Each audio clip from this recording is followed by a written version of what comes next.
مرید نے عرض کیا کہ حضرت یہ ذکر آپ کی آنکھوں کو نم کر دیتا ہے. بڑی خوبصورت بات ہے، ذرا غور سے سنیے گا.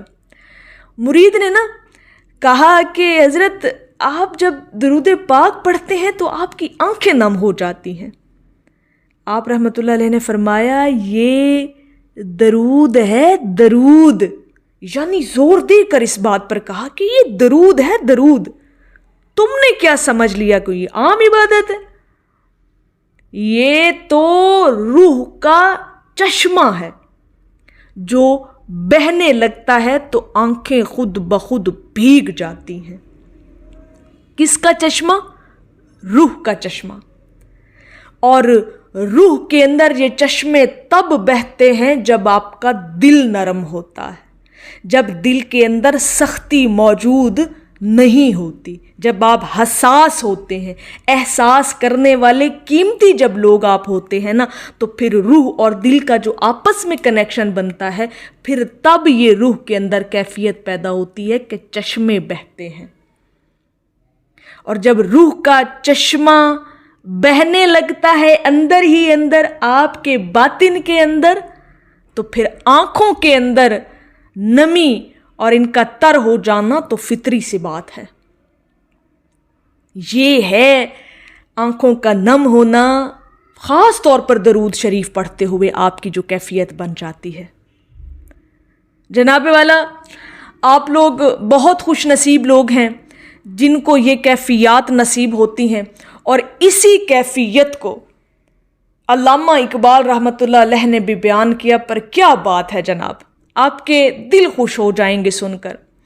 علامہ اقبال کہتے ہیں کہ جب میں حضور کریم صلی اللہ علیہ وآلہ وسلم پر آنکھیں بند کر کے درود شریف پڑھتا ہوں تو میرا وجود، میری یعنی شخصیت، میرا پورا وجود پانی پانی ہو جاتا ہے شرم سے. اب وہ جو وجود کا پانی پانی ہونا ہے نا جی، وہ یہی ہے کہ آنکھوں سے آنسو چھلکنے پڑتے ہیں. آنکھوں سے آنسو موتیوں کی لڑیوں کی طرح بہنے لگتے ہیں. شرم سے بھی، کبھی کبھار محبت سے بھی، کبھی کبھار دکھ میں بھی، کبھی کبھار سکھ میں بھی.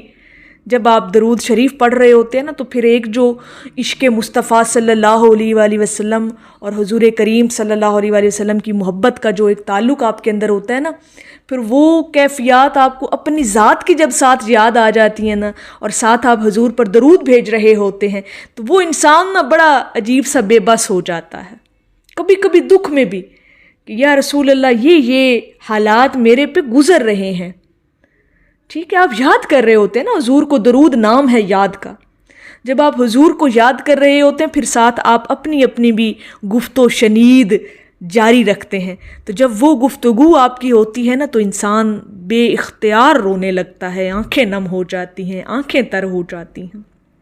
بعض اوقات خوشی میں بھی انسان گفتگو اور کلام ساتھ ساتھ کر رہا ہوتا ہے اپنے نبی کریم صلی اللہ علیہ وآلہ وسلم کے ساتھ، کہ حضور آپ پر جب سے درود پڑھنا شروع کیا نا، اللہ نے اتنے کرم کیے، اتنے کرم کیے، اتنے فضل کیے کہ میں بیان نہیں کر سکتا. اور اس خوشی میں آپ کے آنسو چھلکنے لگ جاتے ہیں، آپ کی آنکھیں نم ہو جاتی ہیں.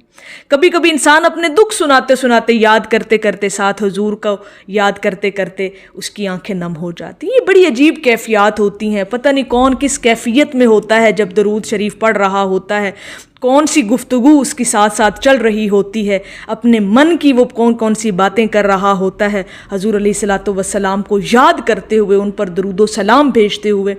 تو وہ کیفیت انسان خود ہی بہتر جانتا ہے، وہ بہتر اس کی ترجمانی کر سکتا ہے کہ وہ اس وقت کس کیفیت، کس پوزیشن کے اندر ہوتا ہے جب وہ نبی کریم صلی اللہ علیہ وآلہ وسلم پر درود و سلام کے نذرانے پیش کر رہا ہوتا ہے. ایک تو یہ بات ہوگی علامہ اقبال صاحب نے کہی. ایک ہمارے سرکار واصف علی واصف صاحب بڑا پیارا جملہ کہتے ہیں اس بارے میں. وہ کہتے ہیں کہ درود شریف پڑھتے ہوئے آنکھیں نم ہو جائیں، جسم کانپ اٹھے، تو سمجھ لیجئے کہ مدینہ منورہ میں حضور علیہ الصلوۃ والسلام نے آپ کا نام لے کر آپ کو یاد فرما لیا ہے. آپ پر نگاہ کی توجہ فرما لی ہے، اور یہ اس بات کی دلیل ہے، یہ ثبوت ہے اس بات کا، آنکھوں کا نم ہو جانا خاص طور پر درود شریف پڑھتے ہوئے، تو سمجھ جائیں مدینہ منورہ میں آپ کی حاضری، آپ کا بلاوا آپ کو یاد کر لیا گیا ہے۔ آپ کے پڑھے ہوئے کو حضور علیہ الصلوۃ والسلام خود سماعت فرما رہے ہیں، قبول کر رہے ہیں آپ کا نذرانہ جو آپ پیش کر رہے ہیں۔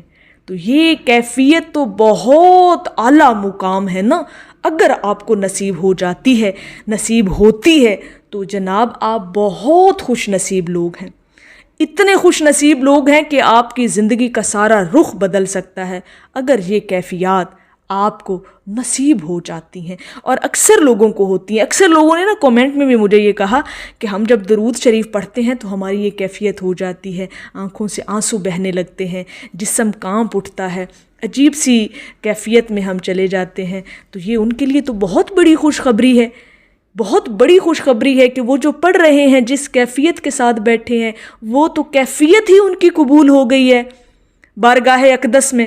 اس سے بڑی، میں سمجھتی ہوں کہ اس سے بڑا کوئی انعام کوئی نہیں ہے اس شخص کے لیے جو درود و سلام کے نذرانے اس کیفیت کے ساتھ پیش کرتا ہے۔